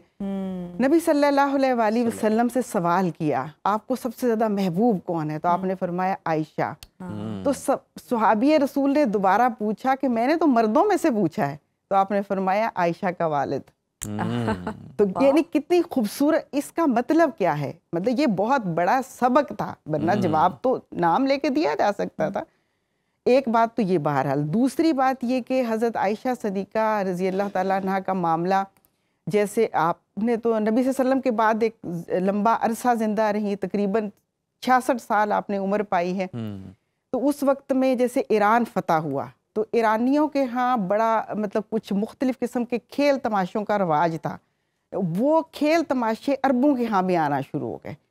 उस पर हज़रत आयशा सिद्दीक़ा ने बाकायदा मतलब स्टैंड लिया कि वो खेल तमाशे जो शरीयत में जायज़ नहीं है वो ख़त्म होंगे। इसी तरह फिर मुख्तलिफ़ जैसे अजमियों के यहाँ एक अजम गैर अरब को ज़ाहिर कहा जाता है, उनके यहाँ एक नशे वाली चीज़ पीने का रवाज था जिसको बाजिक कहते थे, बाजिक। अच्छा, अब वो अरबों के यहाँ उसका रवाज शुरू हो गया। तो हज़रत आयशा सदीका रज़ी अल्लाह ताला अन्हा ने उसके ख़िलाफ़ यहाँ तक स्टैंड लिया कि उन बर्तनों को भी ममनू करार दिया। उनका तरीक़ाकार ये था कि अगर बच्चे, आपके पास हज़ारों की तादाद में तलबा तालिबात पढ़ते थे, अगर बच्चे गलती करते थे तो फ़ौरन टोक दिया करती थी। तरीक़ाकार ये था। अगर कोई बड़ा गलती करता था तो फिर इनडायरेक्ट वे में बात करती थी या इनफरादी बात करती थी या कभी ज़रूरत महसूस होती तो वैसे। और सबसे अहम नदामत भी ना हो जिसकी इस्लाह की जा रही हो। सबसे अहम बात यह कि इज्तमाई खराबी पे बाकायदा गवर्नर को मतनब्बे करती थी कि ये काम खत्म। इसलिए हज़रत आयशा को इल्म हिकमत का ख़जाना कहा जाता है और आज की ख़वातीन के लिए वो मशलेरा है। डॉक्टर हुमैरा साहिबा, बहुत शुक्रिया प्रोग्राम में शिरकत करने के लिए। तो नाज़रीन, सदाए रमज़ान में यहाँ वक्त हुआ है ब्रेक का। ब्रेक के बाद वापस आते हैं। ब्रेक के बाद आपको खुशामदीद कहते हैं। नाज़रीन, कहते हैं ना, सेहत है तो सब कुछ है। दुरुस्त कहते हैं। लेकिन पाकिस्तान में लाखों लोग ऐसे हैं जो बीमारी के इलाज का खर्च नहीं उठा सकते। ऐसे में वो इदारे जो बगैर किसी मुआवजे के जदीद इलाज फराहम कर रहे हैं, उम्मीद की किरण है। और इसकी सबसे बड़ी मिसाल इंडस अस्पताल है, जो 2007 में कराची से शुरू हुआ और आज पूरे पाकिस्तान में 12 अस्पतालों, 103 प्राइमरी क्लिनिक्स और 4 ब्लड सेंटर्स के साथ हजारों मरीजों का मुफ्त इलाज कर रहा है। लाहौर की बात करें तो यहाँ पर 600 बेड्स पर मुश्तमिल इंडस अस्पताल एक अहम संगे मील है, जहाँ इस वक्त 130 बेड्स ऑपरेशनल हैं और जल्द ही दीगर तमाम सहूलियात भी फराहम कर दी जाएंगी। इस इदारे के बारे में अगर हम आपको बताएं तो ये जनाब थर से गिलगित तक दुखी इंसानियत की खिदमत कर रहा है। और आज हम जानेंगे कि इंडस अस्पताल ये सब कैसे मुमकिन बना रहा है और हम सब इस कार्य खैर में किस तरह से शामिल हो सकते हैं। तो हमारे साथ मौजूद है इंडस अस्पताल के मेडिकल डायरेक्टर डॉक्टर अरशद तकी साहब। डॉक्टर साहब, आपको वेलकम कहते हैं सदाए रमज़ान में। सर, ये तो हमने आपको बता दिया अपनी ऑडियंस को भी कि 2007 से सफ़र का आगाज़ हुआ। सर, क्या मिशन को लेकर चले थे? क्या उस वक्त विजन था कि क्या हमने अचीव करना है? जी, विजन तो यही था कि रज़ाए इलाही के लिए बेहतरीन इलाज मुफ्त हर एक के लिए। तो free treatment for all, quality care for all, for the pleasure of Allah सुब्हानहू तआला। That was the vision. उस सिलसिले में पहला अस्पताल ये बना 2007 में। जी, जो फाउंडर मेंबर्स थे, जो फाउंडर्स थे, डॉक्टर बारी जिनको लीड कर रहे थे, उन्होंने एक बहुत बड़ा काम किया। एक उन्होंने बहुत अच्छा डिसीजन लिया और वो डिसीजन ये था कि ये हॉस्पिटल, एक तो ये फ्री होगा जी, इस पे कोई कैश काउंटर नहीं होगा। दूसरा ये कि ये पेपरलेस होगा। जब आप पेपरलेस हॉस्पिटल बनाते हैं कोई तो फाइल्स नहीं है उस तरह से। कोई कुछ कागजात इसलिए होते हैं कि जैसे हेल्थ केयर कमीशन या ऐसे इदारों को कुछ ज़रूरत होती है, ठीक है, वरना मरीजों का सारा रिकॉर्ड, हर चीज़ पेपरलेस है। पेपरलेस बनाने का ये फ़ायदा होता है कि आपको वो तमाम सिस्टम बनाने पड़ते हैं, लिखने पड़ते हैं तमाम प्रोसेसेस। जब आप प्रोसेसेस लिख लेते हैं तो फिर आप उस सिस्टम के अंदर काम करते हैं, वो एक क्वालिटी इंश्योर करता है। और दूसरा ये फ़ायदा है कि वो सिस्टम फिर रेप्लिकेट हो सकता है। तो उसी सिस्टम को रेप्लिकेट किया गया, फिर और अस्पताल बनाए गए। जैसे पंजाब गवर्नमेंट ने जब मुजफ्फरगढ़ में टर्किश गवर्नमेंट ने एक हॉस्पिटल बना के दिया, तो पंजाब गवर्नमेंट ने इंडस को कहा कि आप इसे चलाएं जी। तो वहाँ से ये मॉडल स्टार्ट हुआ पंजाब में वो 60 बेड का हॉस्पिटल अब 400 बेड का हॉस्पिटल है, जहाँ बेहतरीन सहूलियात हैं। इसी तरह Multan institute of kidney disease, जो वंस अगेन गवर्नमेंट का हॉस्पिटल है। लाहौर में हॉस्पिटल में क्लस्टर के हॉस्पिटल्स बना के इंडस ने चला के अब गवर्नमेंट को दिए वापस के, वो सिस्टम बना के दिया। अब ये जुबली टाउन है। इसके अलावा बलूचिस्तान में है, गवादर में। इसके अलावा ब्लड बैंक्स हैं, इसके अलावा फिजियोथेरेपी के सेंटर्स हैं जी। तो ब्लड बैंक्स इंटरनेशनल जो स्टैंडर्ड्स हैं, वो जो इंटरनेशनल ऑर्गेनाइजेशन है उनके एक्रेडिटेड, क्योंकि ये देखा गया कि ब्लड ट्रांसफ्यूजन जो है उसकी वजह से बहुत सारे और उतनी ही जदीद मशीनरी जी वही recognised by association of blood banks जो इंटरनेशनल होती हैं। सो ये पहले एक्रेडिटेड सेंटर्स थे ट्रांसफ्यूजन के। सर, आप क्वालिटी की बड़ी बात कर रहे हैं कि हम क्वालिटी को इंश्योर करते हैं। किसी को मुफ्त इलाज मिल रहा हो तो वो ये नहीं देखता कि वहाँ पे किस क्वालिटी का है, मतलब कितना हाइजेनिक है। वो कहता है बस मेरा इलाज होना चाहिए, मेरा मसला हल होना चाहिए। और दूसरी बड़ी मुनफरिद बात जो मुझे आपकी लगी, वो आप कह रहे हैं कि हम इज्जत नफ्स का भी ख्याल करते हैं। तो सर, ये किस तरह मेक श्योर करते हैं कि जो पेशेंट आ रहा है उसके साथ अटेंडेंट है, एक तो क्वालिटी उन्हें ट्रीटमेंट भी मिले और उनकी इज्जत नफ्स जो है वो भी मजरू ना हो? जी, इसके लिए बाकायदा स्टाफ की ट्रेनिंग होती है, उनको पूरा एम्फेसिस होता है, मरीज़ों से फीडबैक ली जाती है। अब इस बताते चलें कि अब जब हमारे मरीज़ वापस जा रहे होते हैं तो सर्वे किया जाता है उनके सेटिस्फेक्शन का। तो 97% सेटिस्फेक्शन थी इलाज से और 97-98% एवरेज सेटिस्फेक्शन होती है लोगों को की हेल्थ केयर प्रोवाइडर के रवैये से। तो ये सेटिस्फेक्शन लेवल है जिसको चेक किया जाता है, उसके ऊपर ट्रेनिंग भी की जाती है और लोगों को, तमाम लोगों को जो हमारे हेल्थ केयर प्रोवाइडर्स हैं, तमाम अमले को इस चीज़ से सेंसिटाइज किया जाता है। ये बड़ी खूबसूरत बात है सर, अमले की भी ट्रेनिंग, क्योंकि हम में से जिसका भी कभी ना कभी अस्पताल में पाला पड़ा है तो हम देखते हैं कि अमले की जानिब से ये बड़ा होता है, चाहे वो प्राइवेट है या सरकारी, बख्शिश की बड़ी जो है ना वो तलब की जाती है और अगर ना कोई दे तो फिर उसे उस तरह की फैसिलिटी नहीं दी जाती। एक और बड़ी इंटरेस्टिंग बात है, इंडस अस्पताल के बारे में कहा जाता है कि जहाँ पर कोई नहीं जाता वहाँ पर इंडस अस्पताल पहुँच जाता है। तो कच्चे के इलाके में भी आप तमाम तरह सहूलियात फराहम करते हैं। बोट क्लिनिक है आपकी? जी, वहाँ बोट क्लिनिक है। अब वो कच्चे का इलाका ऐसा है कि वहाँ पे लॉलेसनेस भी बहुत है, वहाँ एक्सेस भी नहीं है और उन लोगों को कभी हेल्थ केयर की एक्सेस नहीं हुई थी। तो ये बोट क्लिनिक है, ये एक मैटरनिटी होम है जिसमें सेफ मैटरनिटी केयर की तमाम वो सहूलियात मौजूद हैं। और सबसे इंटरेस्टिंग बात ये है कि वो भी इसी तरह ये कंप्यूटर बेस्ड है, कनेक्टेड है बाकी सिस्टम के साथ। अच्छा, ये जी, और उसमें वो तमाम सहूलियात होती हैं जो कि एक मैटरनिटी क्लिनिक में होनी चाहिए। तो सर हमें ये बताएं कि माशाल्लाह आप इतना अच्छा ज़बरदस्त काम कर रहे हैं, इसके लिए इतने फंड्स किस तरह से आते हैं, कहाँ से जनरेट करते हैं, क्या तरीका होता है और इस साल का एक्सपेक्टेड बजट क्या है? जी, 57 अरब रुपया इंडस हेल्थ केयर नेटवर्क का था। जहाँ तक हमारे अस्पताल का इस जुबली टाउन का ताल्लुक है, पिछले बरस ये जो बरस गुजर चुका है इसमें 2.25 अरब रुपए का बजट था जब 130 बेड पर थे। इंशाल्लाह आने वाले साल में जुलाई तक हम इसमें तकरीबन 100 बेड या उससे ज़्यादा का इंशाल्लाह इजाफा करेंगे, बहुत सारी सहूलियात का इजाफा करेंगे। उसके साथ बजट हमारी तवक्को है और हमारी दुआ है कि इंशाल्लाह वो तकरीबन 3.5-3.25 अरब रुपए पे हमारा बजट अच्छा सर, कोई अगर मदद करना चाहता है, डोनेट करना चाहता है तो वो किस तरह से आप तक पहुंच सकता है? जी, मुख्तलिफ तरीके हैं, ऑनलाइन अकाउंट्स भी मौजूद हैं जी। इसके अलावा आप कहीं जाके पे भी कर सकते हैं। यहाँ सेंटर्स भी बनाए गए हैं जहाँ दिया गया है। आप हॉस्पिटल में आके खुद देख भी सकते हैं और पे भी कर सकते हैं। हम लोग आपको बड़ी खुशी से अस्पताल भी दिखाएंगे कि आप खुद देख सकते हैं कि कैसे केयर और मिल रही है मरीज को, और आपके पास ऑनलाइन अकाउंट्स हैं मौजूद हैं जिनके थ्रू आप भेज सकते हैं। अच्छा सर, ये भी बता दीजिएगा कि जुमला तमाम अमराज जो हैं उनका यहाँ पर ट्रीटमेंट हो रहा है जुबली में, या अभी सिर्फ कुछ सेक्टर्स हैं जिनमें काम चल रहा है और बाकी जब मुकम्मल तौर पर हॉस्पिटल ऑपरेशनल हो जाएगा तो फिर वहाँ पे तमाम सहूलियात दस्तयाब होंगी? इस वक्त सर्जिकल साइड पे ऑर्थोपेडिक्स, जनरल सर्जरी और गायनी ऑप्स का हो रहा है। पीडियाट्रिक्स विच मीन्स बच्चों के अमराज का हो रहा है। मेडिसिन है जिसके अंदर आप मेडिसिन की स्पेशलिटीज़ में नेफ्रोलॉजी है, अभी हमने डायलिसिस स्टार्ट करने लगे हैं। उसके अलावा कार्डियोलॉजी की सर्विसेज कैथ लैब के अलावा बाकी हैं। उसके अलावा रोमेटोलॉजी है, ये जो जोड़ों का और ये होता है रोमेटिक डिजीज़ का, वहाँ हमारे कंसल्टेंट मौजूद हैं। स्किन की डिजीज़ के कंसल्टेंट मौजूद हैं। ICU की सहूलतें मौजूद हैं, उनको हम एक्सपेंड करने जा रहे हैं। इसके अलावा हमारे पास पल्मोनोलॉजी की सहूलतें मौजूद हैं।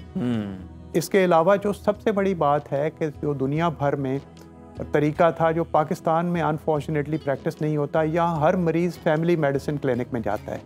सो पहले फैमिली मेडिसिन में क्लिनिक में जाता है, वहाँ से फ़िल्टर होके आता है। एमरजेंसी मेडिसिन में हमारा एमरजेंसी का शोबा जी शहर के बेहतरीन शोबों में से है। डेडिकेटेड 37 बेड की एमरजेंसी है, इंटरनेशनल स्टैंडर्ड्स के मुताबिक बनी। आने वाले वक्तों में इंशाल्लाह अगले साल में हमारी तवक्को है हम इंटेंसिव केयर सर्विसेज को बढ़ाएंगे, हम नेफ्रोलॉजी डायलिसिस को बढ़ाएंगे, हम उसके अलावा हम इंशाल्लाह मज़ीद सर्जरी में, और इंशाल्लाह कैथ लैब शुरू हो गई तो फिर कार्डियोलॉजी या वो सर्विसेज भी स्टार्ट हो जाएंगी। बिल्कुल ठीक, बहुत शुक्रिया डॉक्टर साहब आपके कीमती वक्त का। और नाजरीन, बहुत ही ज़बरदस्त इंडस अस्पताल काम कर रहा है, जैसा कि आपने सुना भी डॉक्टर साहब से कि कोई भी वहाँ पर कैश काउंटर मौजूद नहीं है और आपको जो क्वालिटी ट्रीटमेंट है वो प्रोवाइड किया जाता है। और साथ ही साथ इस बात का बड़ा ख्याल रखा जाता है कि जो पेशेंट वहाँ पर आ रहा है, जो उसके साथ लवाहिकीन आ रहे हैं, अटेंडेंट आ रहे हैं, किसी की भी इज़्ज़त नफ्स मजरू ना हो, उसके लिए डॉक्टर्स को भी ट्रेन किया जाता है, अमले को भी, तो बड़ी ज़बरदस्त बात है। अगर आप भी इंडस हॉस्पिटल के लिए कुछ डोनेट करना चाहें तो आप ज़रूर उनसे रब्ता कर सकते हैं और दिल खोलकर अपने एहतियात दे सकते हैं। तो रमज़ान में यहाँ वक्त हुआ है ब्रेक का, वापस आएंगे ब्रेक के बाद। सदाए रमज़ान में एक बार फिर से आपको खुश आमदीद कहते हैं। नाज़रीन, रमज़ानुल मुबारक रहमतों और बरकतों का महीना है, ऐसा महीना जहां हमारी इबादत में इजाफा हो जाता है। सहरी और इफ्तारी के औकात के बायस मामूलात ज़िंदगी बदल जाते हैं और नींद के दुरानिये में भी नुमाया तब्दीली आती है। मगर इसके साथ साथ बहुत से लोग माह रमज़ान में नींद के मसाइल का भी शिकार हो जाते हैं। बेख्वाबी, नींद का पूरा ना होना, नींद का दुरानिया कम हो जाना, दिन भर थकन महसूस करना, गुनूदगी और सुस्ती बढ़ जाती है। नींद के मसाइल ना सिर्फ इबादत को बल्कि रोज़मर्रा ज़िंदगी को भी मुतासिर करते हैं। क्या माह रमज़ान में आपकी नींद का शेड्यूल बिगड़ जाता है? क्या आप सहरी के बाद नींद नहीं पूरी कर पाते? क्या आप दिन में सुस्ती और गनूदगी का शिकार हो जाते हैं? क्या दिन भर सुस्ती और थकावट आपके कामों पर असर डाल रही है? और क्या नींद की कमी की वजह से आपकी सेहत और इबादत मुतासिर हो रही हैं?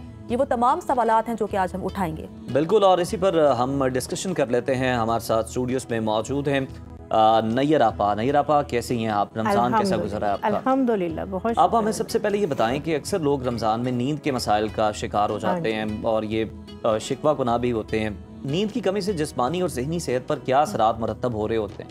ज़ाहिर सी बात है कि सारा दिन आपने जो है वो अगर ऑफिस जाना है या पढ़ने वाले हैं, स्टूडेंट्स हैं या जॉब करनी है, तो फिर अपनी एक्टिविटी को आप उस तरह से जो है वो प्रॉपर जो है वो रखना रूटीन वाइज थोड़ा सा मुश्किल हो रहा होता है। इसमें यह है कि आप रमज़ान में ये कोशिश करें कि आप अगर रूटीन वाइज आप 12 या 1 बजे सोते हैं तो आप कोशिश करें कि आप 2 घंटे पहले जो है वो अपनी नींद को जो है वो पूरा करें। 2 घंटे पहले आप सोएं, ठीक है। उसमें ये होता है कि थोड़ा सा डेफिनेटली जो है वो थोड़ा सा रूटीन जो चल रही होती है, नए तरीके से रूटीन को मेंटेन करना मुश्किल हो रहा होता है। जैसे अभी आप बात कर रहे थे कि इफ्तारी के बाद बहुत नींद आती है, तो कोशिश करें कि मगरिब पढ़ें और इशा की अजान के साथ ही नमाज पढ़ के तो आप जो है वो कोशिश करें कि आप सो जाएं, ताकि आपकी जो आप सहरी पे उठें तो आपकी कम से कम जो है वो 6 से 7 घंटे की आपकी नींद पूरी हुई हो। उसमें ये होता है कि अगर आपने जो है वो इफ्तारी के टाइम ज़्यादा हैवी चीज़ें खा ली हैं, कोशिश करें ना खाएं। अगर खा भी ली हैं तो थोड़ा सा डाइजेस्टिव ड्रिंक्स होती हैं कि आप वो लें, थोड़ी सी वॉक करें, ताकि अगर आप थोड़ा सा, क्योंकि पानी बहुत ज़्यादा पिया जाता है, एकदम से खाया बहुत जाता है, पेट हैवी हो जाता है, उसकी वजह से भी जो है वो सोना भी चाहे तो नींद नहीं आ रही होती। तो उसके अंदर जो है वो मैं थोड़े से कहवे जो है वो शेयर करूंगी आपके साथ, वो ड्रिंक कि जो ना सिर्फ आपकी बॉडी के अंदर डिहाइड्रेशन जो भी हो रही है उसकी कमी को पूरा करेंगे, बल्कि आपका खाना भी अच्छे तरीके से डाइजेस्ट होगा जो आपने खाया हुआ है। आपने अगर फ्राई चीज़ें वगैरह ये चीज़ें खाई हैं तो वो एक तो फैट डिपॉजिट नहीं होगा बॉडी में, आप रिलैक्स होंगे, आपको नींद बहुत अच्छी आएगी। उसके लिए जो सबसे बेहतरीन कहवा है, जो सबसे पहले मैं प्रेफर करूंगी, वो है दालचीनी। दालचीनी का जो कहवा है रिलैक्सिंग है, डाइजेस्टिव है, आपके खाने को बहुत अच्छे से डाइजेस्ट करता है। और प्लस अगर आप फ्राई चीज़ें वगैरह हैवी चीज़ें इस तरह से ले रहे हैं तो ये दालचीनी जो है वो फैट को आपकी बॉडी में डिपॉजिट नहीं होने देता। इफ्तारी के बाद आप इफ्तारी के बाद आप ये कहवा बना के रख लें। इसकी रेसिपी यही है, सिंपल। आप जो है वो खोलते हुए 4 गिलास अगर पानी है तो उसके अंदर आप जो है वो इससे आधा टुकड़ा, ठीक है, कोशिश करनी है ये स्प्रिंग वाली आप दालचीनी ले। आम वो जो छाल वाली दालचीनी होती है उसका फायदा नहीं, उल्टा नुकसान ही है। अच्छा। तो ये वाली जो है वो स्पेशल मिल जाती है। उसका क्या नुकसान है आपका? उसका ये नुकसान है कि एक तो हार्मोन्स को बैलेंस करती है, दूसरे नंबर पे वो सिंपल एक लकड़ी की छाल है, टॉक्सिक है, तो वो जो है वो कोई भी जो है वो आपकी बॉडी के अंदर जो है वो इन्फ्लेमेशन या इस तरह की चीजें जो है वो हो सकती है उसके साथ। उसका जस्ट एक अरोमा है, खुशबू है कुकिंग वगैरह के अंदर। लेकिन अगर आप जिस पर्पस के लिए मैं बता रही हूँ यूज करना चाह रहे हैं तो फिर आप ये स्प्रिंग वाली आम मिल जाती है, उससे थोड़ी सी महंगी होती है लेकिन आम मिल जाती है। 4 गिलास पानी के अंदर आप इससे आधा टुकड़ा डालें, हल्की सी आंच पे आप इतना पकाएं कि तकरीबन आधा गिलास उसका जो है वो उड़ जाए, इसका ब्राउन सा कलर जो है वो कहवे का बन जाएगा। इसको आप स्टेन कर लें, इसके अंदर आप थोड़ा सा पेपरमिंट, पुदीने के पत्ते भी डाल सकते हैं, वो भी आपको पता है डाइजेस्टिव प्रॉपर्टीज है। तो ये वाला कहवा आप जो है वो इफ्तारी के बाद 2 या 3 दफा अगर कप ले लेते हैं, एक तो खाना भी डाइजेस्ट होगा और दूसरे नंबर फिर नींद आपको जो है वो बहुत अच्छी और बहुत बेहतर आएगी। जबरदस्त। तो ये कहवा बहुत बेस्ट है। उसके बाद जो है ये किसी को ये इस चीज़ का इल्म ही नहीं है कि जो देसी गुलाब है जी, देसी गुलाब को भी अगर आप इसकी फूलों को जो है वो आप ड्राई करके रख लें, इसकी थोड़ी सी पत्तियां आप खोलते हुए पानी के अंदर अगर डाल के आप दम दे दें इसका भी अगर आप कहवा लेते हैं आपको नींद बहुत अच्छी आती है, आपके मसल्स रिलैक्स होते हैं। दूसरे नंबर पे आप सारा दिन रोज़ा रखते हैं तो मुंह से जो है वो स्मेल आ रही होती है, 5 वक्त वजू कर ले, कुल्ली कर ले तब भी। तो इसके साथ जिन लोगों का ये इशू है कि उनके जो है वो सांस से जो है वो मुंह से जो है वो स्मेल आती है, तो उनके लिए भी ये वाला कहवा बेहतरीन है। उसके बाद अगर मैं इस वाले कहवे की बात ना करूं तो गलत होगा, कैमोमाइल टी। ये वाले फूल आप देखें आजकल क्यारियों में कैमोमाइल के भरे हुए हैं और ये इतनी महंगी टी आप साशे पैक के अंदर लेके आते हैं, तो ये बहुत ज्यादा रिलैक्सिंग है, रिफ्रेशिंग है। इसके साथ जब आपके मसल्स जो है वो रिलैक्स होते हैं, आपको सूदिंग इफेक्ट होता है, आपको नींद बहुत अच्छी और नींद आपको इसके साथ बहुत मजे की आती है। बिल्कुल ठीक। तो इसको आप जो है वो चाहे जो साशे आजकल आते हैं टी बैग्स के कैमोमाइल के, उसकी भी बना सकते हैं। अदरवाइज आजकल जो है वो क्यारियां भरी शायरों ने तो ये फूलों का जो जिक्र है ना ये अपनी शायरी में ही किया है, लेकिन आप इनके ऐसे ऐसे फायदे बता रही हैं कि क्या बात। हाँ जी, हमारे इर्द गिर्द देखें ये सारी चीजें हैं। इन सब के बाद अगर एक चीज और का जो है वो जिक्र ना करें तो वो बहुत गलत होगा, लस्सी। लस्सी, अच्छा। लस्सी आपको पता है पी के विद इन 5 to 10 मिनट्स ऐसे नींद आ रही होती है जैसे आपने कोई नींद की जो है ना वो पिल्स, नींद की कोई गोली ले ली है। तो जिन लोगों के जो है वो बहुत ज्यादा हाई ब्लड प्रेशर का भी इशू है, हाथ पांव जलन होती है, गर्म होती है, ठीक है, आप अपना देखना इस लस्सी में भी आपने कुछ ऐड किया। मैंने इसके अंदर तुख्मे बालंगा, अच्छा, हाँ जी, जो तुख्मे बालंगा, थोड़ा सा गूंद कतीरा ऐड कर लें। आपकी जिन लोगों के हाथ पांव बहुत गर्म होते हैं, रोजा भी रख रहे हैं, ब्लड प्रेशर हाई होता है, ठीक है, बॉडी हीट अप होती है, वो लोग जो डायबिटिक है उनकी बॉडी में बहुत इन्फ्लेमेशन है, हाथ पांव जो है वो जल रहे होते हैं, सुइयां चुभ रही होती हैं, नींद भी आ रही होती है, सोना भी चाह रहे होते हैं लेकिन वो सो नहीं पाते, तो उनके लिए जो है ना ये बगैर चीनी के, ठीक है, आप थोड़ा सा दही लेके उसको अच्छे से ब्लेंड करें, उसमें जो है वो आप ½ टीस्पून जो है वो ये तुख्मे बालंगा और थोड़ा सा गूंद कतीरा भिगो के आप लाजमी रखें इस तरह के जिनके इश्यूज है।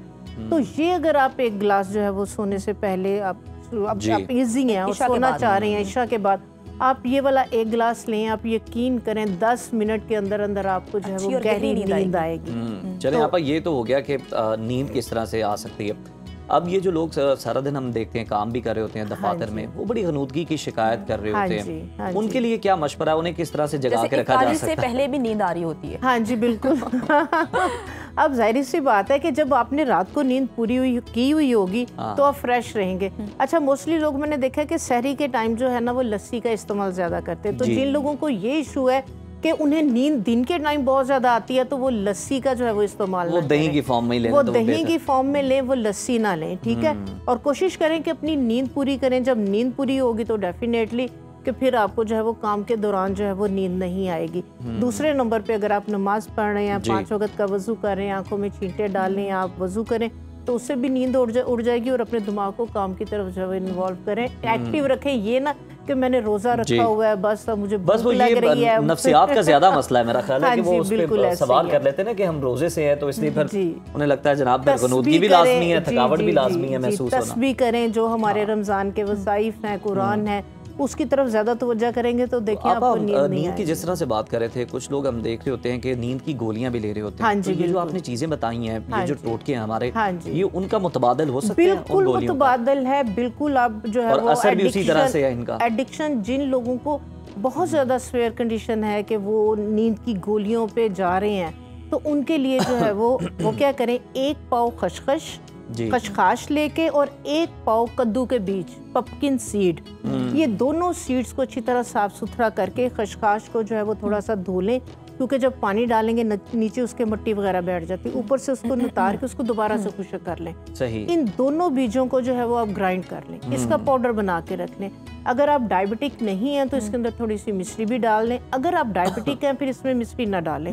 आप ये अगर खाना सोने से पहले आधा घंटा पहले आप इसका जो है वो 1 चम्मच इसका पाउडर बना लें या ऐसे इसको चबा के खाएं, आप यकीन करें ये वाले जो 2 बीज हैं इनकी अगर आप आदत डाल लेंगे आपको बहुत अच्छी नींद आएगी और आपको जो है वो नींद की मेडिसिन की जरूरत नहीं पड़ेगी। चीनी का मैं कहवा बताया है जी, क्या ये चाय का मुतबादिल हो सकता है? क्योंकि हमने देखे कुछ ऐसे कहवे हैं जिसमें हम दालचीनी, सौंफ, जीरा ऐड करके मतलब पीते हैं, तो बिल्कुल मुतबादिल है उसका। अगर आपका एक माइंड सेट नहीं है कि नहीं मुझे चाय की पत्ती डाल के दूध डाल के ही मुझे चाय लेनी है, तो अगर आपको उसकी एडिक्शन है तो आप उस चाय के अंदर सौंफ भी डाल सकते हैं, अदरक भी डाल सकते हैं, साथ दालचीनी भी डाल सकते हैं, ताकि आपकी वो जो एक है ना, आपका एक माइंड सेट है, तो आपका वो माइंड भी जो है वो सेटिस्फाई हो जाएगा, और प्लस जो आपको जो है वो इन चीज़ों के बेनिफिट्स मिलते हैं, मिलने चाहिए, आपको वो बेनिफिट्स भी जो है वो इसके साथ मिलेंगे।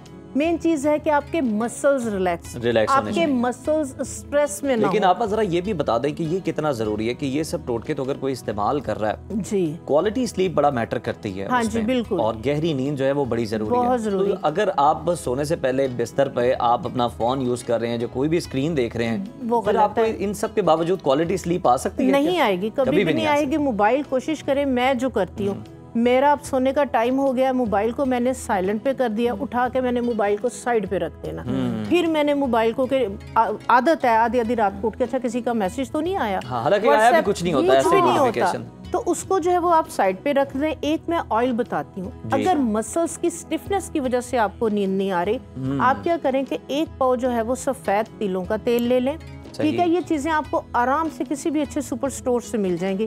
छोटी बोतल्स के अंदर 500 ml आप लौंग का तेल, 500 ml आप दालचीनी का तेल, 500 आप पेपरमिंट पुदीने का जो है वो एसेंशियल ऑयल, ये तीनों आप लिवेंडर का एसेंशियल ऑयल ले लें। उसकी जो अरोमा है, उसकी खुशबू बहुत मसल्स को रिलैक्स करती है। ये 4 एसेंशियल ऑयल आप 100 ml तिलों के तेल के अंदर डाल दें, ये मिक्स करके रख लें।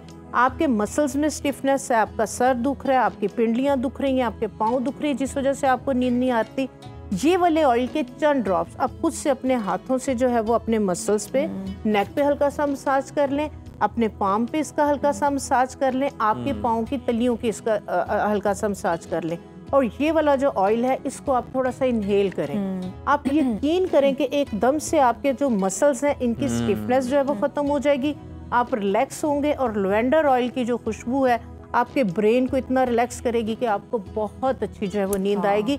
इसी के चंद ड्रॉप्स जो है वो आप अपने पिलो पे लगा लें या कॉटन पे लगा के अपनी जो है वो साइड के ऊपर रख दें। अच्छी नींद अच्छी सेहत की ज़मानत है। अच्छी, जी बिल्कुल।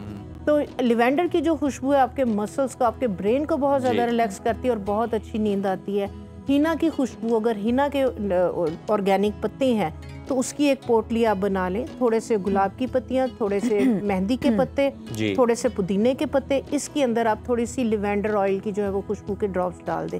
ये एक पोटली सी बना के ये आप अपने जो है वो तकिए के साइड के ऊपर रखें, तकिए के नीचे बिल्कुल ठीक है। आप बहुत अच्छी गुफ्तगू आपने की और बड़े अच्छे आपने तरीके बताए, टोटके शेयर किए, टिप्स एंड ट्रिक्स बताएं कि किस तरह आप गहरी नींद दे सकते हैं, अपनी नींद को किस तरह बेहतर कर सकते हैं, और इन सब पर अगर आप अमल करें तो आपका माह रमजान ओवरऑल बड़ा अच्छा गुजर सकता है, क्योंकि थकावट और गनूदगी आपके आसपास भी नहीं भटकेगी और अच्छी नींद भी आएगी। बहुत शुक्रिया आपका आपा, एक बार फिर से। नाजरीन, अल्लाह रब्बुल इज़्ज़त के खूबसूरत और बाबरकत नामों का जिक्र हमारे दिलों को सकून और रूह को रोशनी बख्शता है। अक्सर लोग अपने मसाइल के हल के लिए अस्माउल हुस्ना का विर्द भी करते हैं, मगर एक सवाल जो हमेशा से उलमा और मुहक्किकीन के दरमियान ज़ेर बहस रहा कि इनमें से इसमें आज़म कौन सा है, वो कौन सा नाम है जिसके ज़रिए की गई दुआ रद्द नहीं होती। तो इस हवाले से major general retired Mohammad Arif Baraich की किताब मेरा रब मेरा दोस्त में एक इंतहाई अहम और जामे तहकीक पेश की गई है। फाजिल मुसन्निफ लिखते हैं, तफसीरुल अल-खाज़िन में है कि इस बारे में इख्तलाफ है कि अल्लाह अज़्ज़ा जल के 99 नामों में वो कौन सा नाम है जो तमाम नामों का जामे यानी इसमें आज़म है। हाफिज़ इब्ने हजर अस्क़लानी रहमतुल्लाह अलैह ने फ़तहुल बारी में बहुत तहकीक के बाद 114 अक़वाल ज़िक्र किए हैं, जिनमें अल्लाह अज़्ज़ा जल के मुख्तलिफ नामों को इसमें आज़म करार दिया है।